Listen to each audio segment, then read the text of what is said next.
ये स्टूडेंट्स, आज हम स्टार्ट करेंगे फर्स्ट चैप्टर का फर्स्ट डिस्क्रिप्टिव न्यूमेरिकल, क्योंकि थ्योरेटिकल कंसेप्ट जो है वो हमने काफ़ी डिस्कस कर लिए हैं।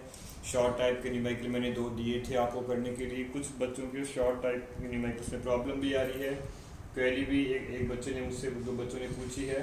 बट जिन बच्चों ने होमवर्क नहीं किया है तो उनसे मैं बार बार बोलूँगा कि आप एज सुन एज अपना होमवर्क करें, सोल्व करें जैसा भी आपको आ रहा है। अगर नहीं आ रहा है तो तुम क्वेरी सेंड करो, और जो स्कूल का व्हाट्सएप ग्रुप है तुम्हारा, उसमें आप अपने आंसर की फ़ोटो क्या करोगे, सेंड करोगे। कोई भी देखो, जहाँ तक मुझे पता है बहुत कम बच्चे इस सारे मामले को सीरियसली ले रहे हैं। But I am saying again and again to you कि तुम्हें इस मामले को ढंग से हैंडल करना है। ऐसा नहीं कि ठीक है पढ़ लिया नहीं पढ़ा, स्कूल लगने के बाद या तो इसे तुमसे पूछा जाएगा कि बताइए जो भी टेंथ क्लासेस लगी उसमें क्या पढ़ाया गया है, और लंबे समय तक ये प्रॉब्लम थोड़ी चलती है तो फिर ये सिलेबस में कंसीडर कर लिया जाएगा कि इतना सिलेबस हमने ऑनलाइन स्टडी में आपको पहले से ही बता दिया है। ओके, तो तुम इसे सीरियसली करो। आज मैं न्यूमेरिकल नंबर फर्स्ट का तुम्हें P&L एप्रोप्रिएशन अकाउंट बनाना सिखाऊंगा, और सेकंड नंबर का मैं as a homework photo send कर दी जाएगी और उसको आप सॉल्व करेंगे, और जो भी आपका आंसर आएगा आप उसे सेंड करेंगे ग्रुप में। Okay, now I am starting. मैं न्यूमेरिकल पढ़ने जा रहा हूँ भाई, आप देखेंगे ठीक है। भी न्यूमेरिकल रीडिंग लगा रहा हूँ एक बार न्यूमेरिकल की। राम, मोहन और सोहन एक फर्म में 3 साझेदार हैं। उनकी पूंजी 1 जनवरी 2016 को 40,000, 60,000 व 1 लाख रुपए थी। लाभ वितरण से पहले राम को 12,000 रुपये, मोहन को 18,000 रुपये प्रतिवर्ष वेतन लेने का अधिकार है। पूंजी पर 10% की दर से क्या दिया जाता है, ब्याज दिया जाता है। शुद्ध वितरण योग्य लाभ, शुद्ध वितरण योग्य लाभ किसे बोलते हैं तुम्हें बता रखा है। P&L एप्रोप्रिएशन अकाउंट का जो बैलेंसिंग फिगर होता है ना, खाते का जो शेष होता है, जिसे अपन खाते का शेष बोलते हैं, खाते का शेष ही क्या कहलाता है, शुद्ध वितरण योग्य लाभ कहलाता है। ओके, तो जो आपका जितना भी शुद्ध वितरण योग्य लाभ आएगा उसमें से 40,000 को पूंजी के अनुपात में और बचे हुए लाभ को बराबर अनुपात में बांटा जाएगा। वर्ष के अंत में 31 दिसंबर 2016 को सभी समायोजन करने से पहले, सभी समायोजन का मतलब पूंजी का ब्याज, वेतन, जो भी एडजस्टमेंट न्यूमेरिकल में दिए गए हैं, कोई भी एडजस्टमेंट करने से पहले फर्म का कुल लाभ कितना है, 1,20,000 रुपये है। आप 31 दिसंबर 2016 को समाप्त होने वाले वर्ष के लिए लाभ हानि नियोजन खाता व साझेदारों के पूंजी खाते बनाइए। देखिए, पूंजी खाता बाद में बनता है, पहले क्या बनता है, हमेशा पहले बनता है आपका P&L appropriation account. P&L appropriation account देखिए फॉर्मेट हमने पहले भी समझ रखा है। 2 साइड है, डेबिट एंड क्रेडिट। न्यूमेरिकल हमेशा क्रेडिट साइड से क्या किया जाएगा, स्टार्ट किया जाएगा। सबसे पहले प्रॉफिट आता है ना, तो सबसे पहले हम CR साइड से क्या करते हैं, प्रैक्टिकल स्टार्ट करते हैं। CR साइड में सबसे पहले हम क्या करेंगे, अपना नेट प्रॉफिट क्या करेंगे, ट्रांसफर करेंगे। तो हमने सबसे पहले सवाल के CR साइड में लिखा है by P&L net profit, by P&L account net profit कितना लिखा गया, 1,20,000। इसकी एंट्री बनती है जनरल एंट्री। एंट्री क्या बनेगी, एंट्री बनेगी P&L account DR to P&L account DR to P&L appropriation account, P&L account DR to P&L appropriation. P&L को DR किया, एप्रोप्रिएशन को क्या किया, CR किया। तो P&L account DR to P&L appropriation by P&L के नाम से 1,20,000 रुपये P&L के CR साइड, एप्रोप्रिएशन के CR साइड में ट्रांसफर कर दिए गए। आप हमेशा याद रखें, अगर आपको सवाल में नेट प्रॉफिट दिया गया है, देखो ये टू द पॉइंट सी बात है। जिनको जनरल एंट्री बनाने में थोड़ा सा लगता है कि यार पहले एंट्री बनाओ बाद में पोस्टिंग करो, वो एकदम स्ट्रेट फॉरवर्ड बात को समझ ले। अगर सवाल में नेट प्रॉफिट दिया है तो एप्रोप्रिएशन के CR में आएगा, और नेट लॉस दिया है तो एप्रोप्रिएशन के DR में आएगा। ये टू द पॉइंट सी बात है। तो बाय P&L में सबसे पहले मैंने कितना लिखा, 1,20,000 का नेट प्रॉफिट लिखा। अब आते हैं नेक्स्ट सवाल का एडजस्टमेंट। सवाल में सबसे पहले दिया है कि राम और मोहन को 12,000 व 18,000 रुपये का वेतन लेने का क्या है, अधिकार है। तो जो वेतन साझेदारों की इनकम है वो फर्म का क्या बन जाएगा, खर्चा बन जाएगा। ये हमें पता है कि कोई भी एक आइटम जो एक आदमी के लिए खर्चा है वो दूसरे आदमी की क्या बन जाती है, आय बन जाती है। जैसे अगर मैं कहूँ कि सैलरी राम और मोहन की इनकम है तो फर्म का तो खर्चा है ना, तो फर्म का खर्चा मानते हुए सैलरी को P&L एप्रोप्रिएशन में तो DR करेंगे, और पार्टनर्स कैपिटल अकाउंट में इसे क्या किया जाएगा, CR किया जाएगा। एक आदमी का खर्चा दूसरे आदमी की क्या बन जाती है, आय बन जाती है। अगर ये इनके DR हो रहा है फर्म के अगर ये डीआर हो रहा है तो पार्टनर के से क्या किया जाएगा, सीआर किया जाएगा। तो आप याद रखेंगे कि सैलरी अगर राम मोहन की आय है तो उनके पूंजी खाते, उनका मतलब जब हम राम और मोहन का पूंजी खाता बनाएंगे तो सैलरी को उनके यहाँ तो सीआर करेंगे, बट फर्म का खर्चा मानते हुए फर्म अपनी पुस्तकों में इसे क्या करेगी, डीआर करेगी, मतलब अपने पीएनएल एप्लीकेशन में फर्म इसे क्या करेगी, डीआर करेगी। तो हमने लिख दिया टू सैलरी, राम की सैलरी कितनी लिख दी 12,000, मोहन की कितनी लिख दी 18,000, कुल वेतन कितना हुआ 30,000। फिर सवाल में दिया है तीनों ही साझेदारों को उनकी पूंजी पर 10% क्या दिया जाएगा, ब्याज दिया जाएगा, इंटरेस्ट ऑन कैपिटल। तो फिर लिखा to interest on capital Ram Mohan and Sohan.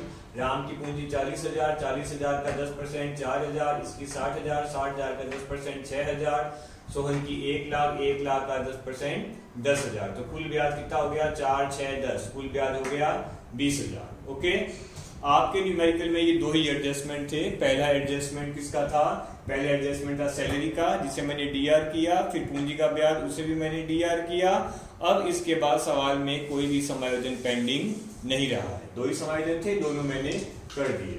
Okay, अब मुझे क्या करना है, अब मुझे पीएनएल एप्लीकेशन का बैलेंसिंग फिगर निकालना है। पीएनएल एप्लीकेशन का बैलेंसिंग फिगर, ये बैलेंसिंग फिगर मैंने यहाँ पे काउंट कर रखा है, ये रहा बैलेंसिंग फिगर। बैलेंसिंग फिगर का मतलब जिस पक्ष का योग ज्यादा है उसमें से कम वाला क्या कर दिया जाए, माइनस कर दिया जाए, उसी को बैलेंसिंग फिगर बोलते हैं। और इस खाते का जो भी बैलेंसिंग फिगर आएगा उसे हम बोलते हैं डिविजिबल प्रॉफिट। डिविजिबल प्रॉफिट वितरण योग्य लाभ, खाते का जो बैलेंस बचेगा वो वितरण योग्य लाभ के नाम से जाना जाएगा। अब वितरण योग्य लाभ कितना है देख लीजिए, सीआर में केवल एक ही अमाउंट है, कितने की 1,20,000 की। इस 1,20,000 में से ये दोनों 30 और 20 50, तो 1,20,000 में से मैंने 50,000 माइनस किए, तो मेरा बैलेंसिंग प्रॉफिट कितना आ रहा है, डिविजिबल प्रॉफिट कितना आ रहा है 70,000 रुपए का आ रहा है। 70,000 रुपए मेरा क्या बन गया, डिविजिबल प्रॉफिट बन गया। हमें पता है कि पीएनएल एप्रोप्रिएशन का बैलेंसिंग फिगर बनता है डिविजिबल प्रॉफिट।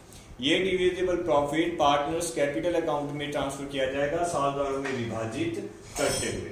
इसका मतलब मुझे इस 70,000 को 3 आदमियों में डिवाइड करना है, राम में, मोहन में और सोहन में। अब देखिए कुछ बातें पीएनएल एप्रोप्रिएशन की बहुत ही प्री डिसाइडेड सी होती है ना, मतलब ऐसा होगा, जैसे प्रॉफिट सीआर में जाएगा, salary, interest on capital, partners का कमीशन, पार्टनर्स का बोनस, जनरल रिजर्व, ये सब चीजें कहाँ जाएंगी, ये सब चीजें डीआर साइड में जाएंगी। That mean this all things are pre decided. ये सब बातें पहले से मुझे पता है कि ये ऐसे होता है, ऐसे होता है, इसको डीआर में करो, इसको सीआर में करो। बट एक चीज ऐसी है जिसके बारे में हम पहले से कोई भी प्रिडिक्शन नहीं कर सकते कि ये ऐसा ही होगा। जैसे डिविजिबल, मेन बात यही है डिविजिबल प्रॉफिट की, कि डिविजिबल प्रॉफिट का बंटवारा कैसे किया जाए, इस बारे में, इस संबंध में पहले से कोई भी भविष्यवाणी नहीं है, ना ही मुझे पहले से पता है कि इसका बंटवारा ऐसे किया जाएगा। तो अब डिविजिबल प्रॉफिट का बंटवारा कैसे होगा, ये चीज हर बार ये चीज वेरी करेगी, हर बार ये चीज क्या होती है, बदलती रहती है। जैसे जैसे सवाल बदलेंगे, डिविजिबल प्रॉफिट को बांटने का तरीका हर सवाल में कुछ अलग ही रहता है, किसी सवाल में कुछ, किसी में कुछ, किसी में कुछ। हाँ, बाकी सब चीजें फिक्स हैं, जैसे ये सीआर में आएगा, ये सब टीआर में आएंगे, ये चीजें फिक्स है।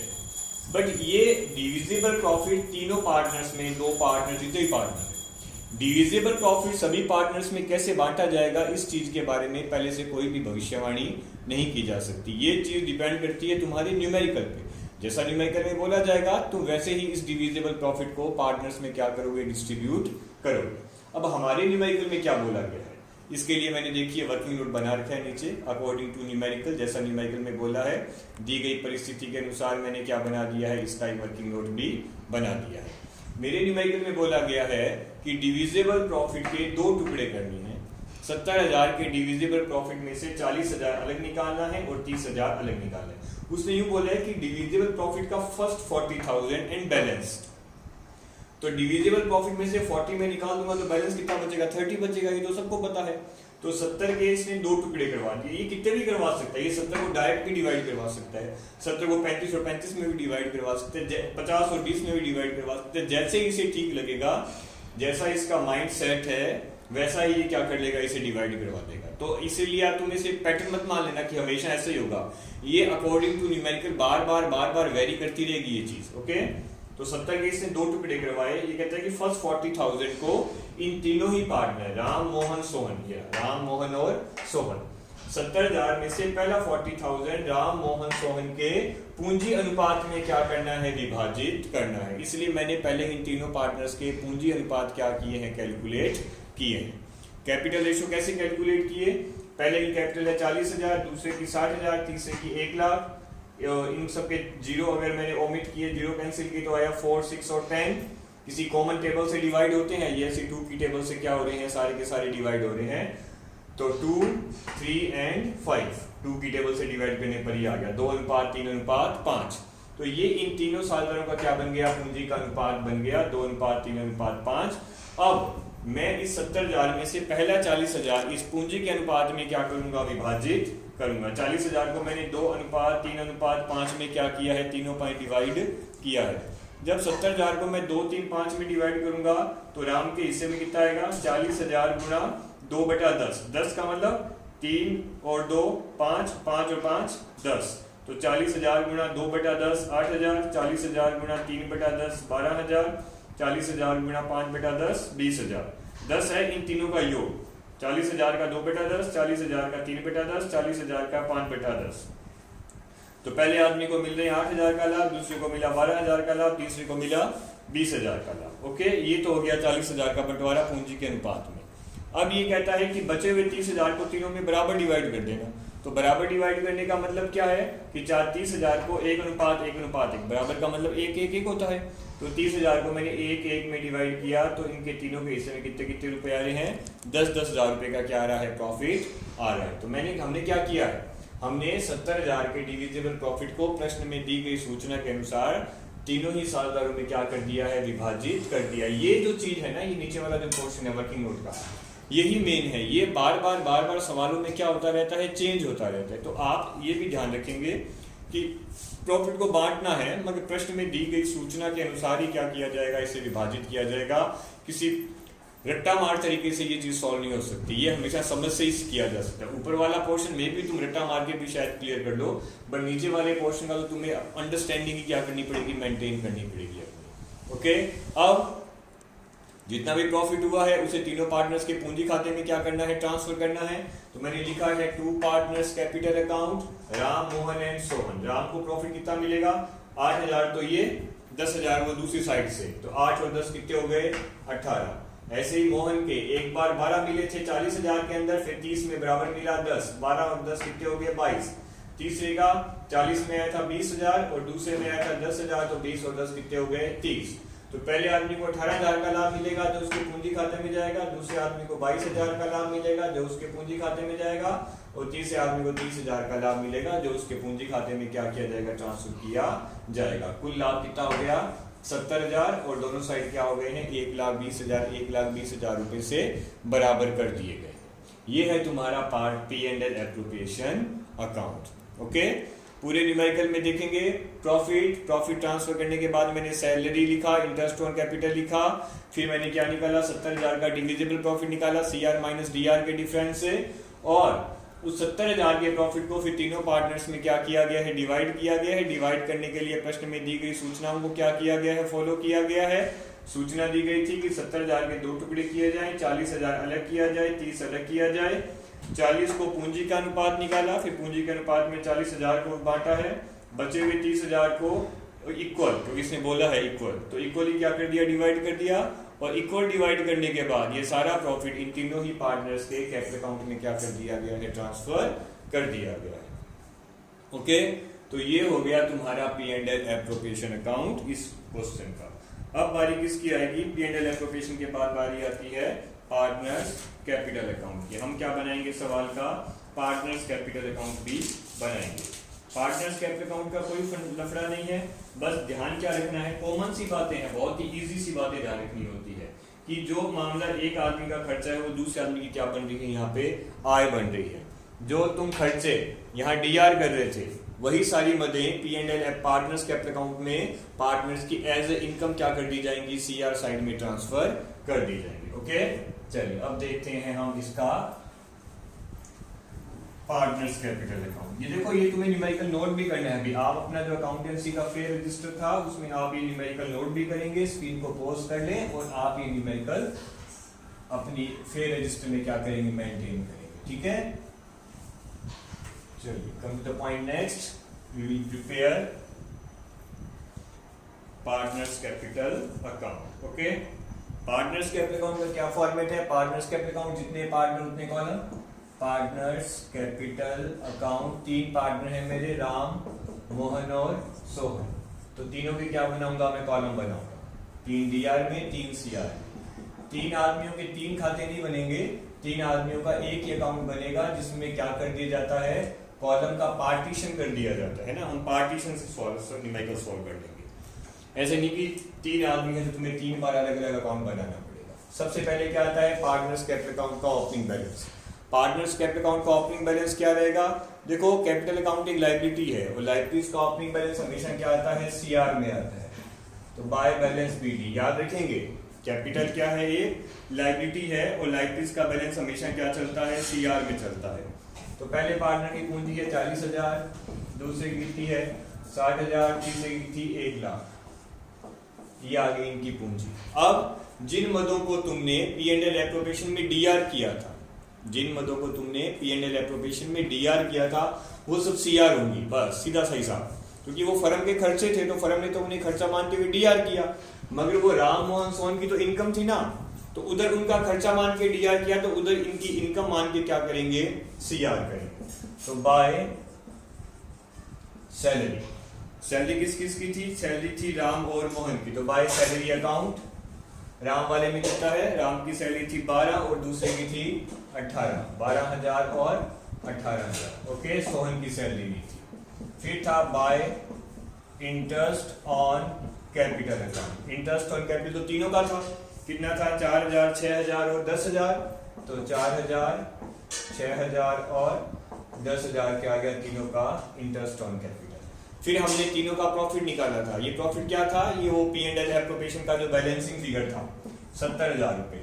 बाय P&L एप्रोप्रिएशन अकाउंट, पहले आदमी को प्रॉफिट मिला था 18,000 का, दूसरे को मिला था 22,000 का और तीसरे को मिला था 30,000 का। ओके, हो गया। अब आते हैं DR में। DR में क्या आता है, DR में आता है interest on drawing and drawing.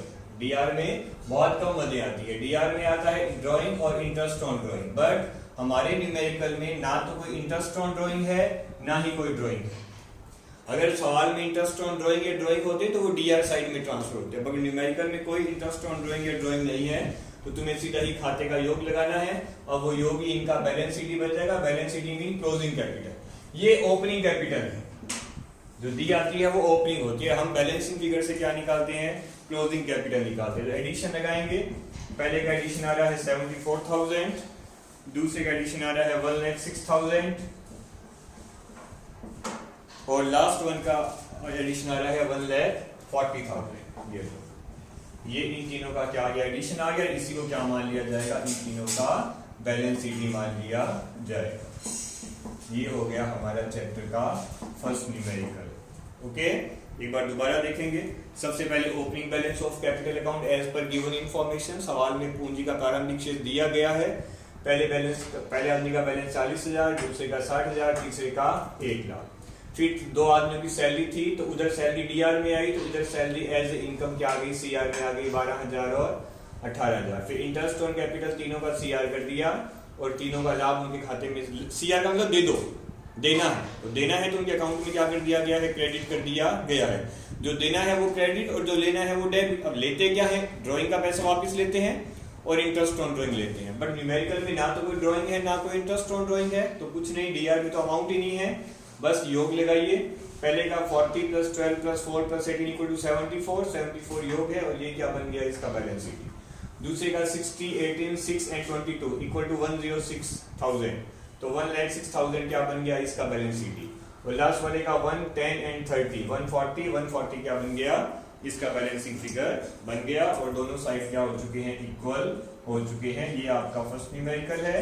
Second numerical की पिक आपको सेंड कर दी जाएगी और वो न्यूमेरिकल आपको कल मतलब अब सवाल आने के विद इन 2 या 3 आवर्स आपको वो न्यूमेरिकल क्या करवाना है, सबमिट करवाना है। जितनी जल्दी हो सके आप उसे जमा करवा देंगे, ठीक है। सॉल्व करेंगे, गलत सलत जैसा भी है मैं आप उसका सबमिशन करवाएंगे या सबमिशन करवा देंगे। और जब मैं न्यूमेरिकल सॉल्व करूं तो आप अपने न्यूमेरिकल को मेरे वाले न्यूमेरिकल से टैली कर लेना।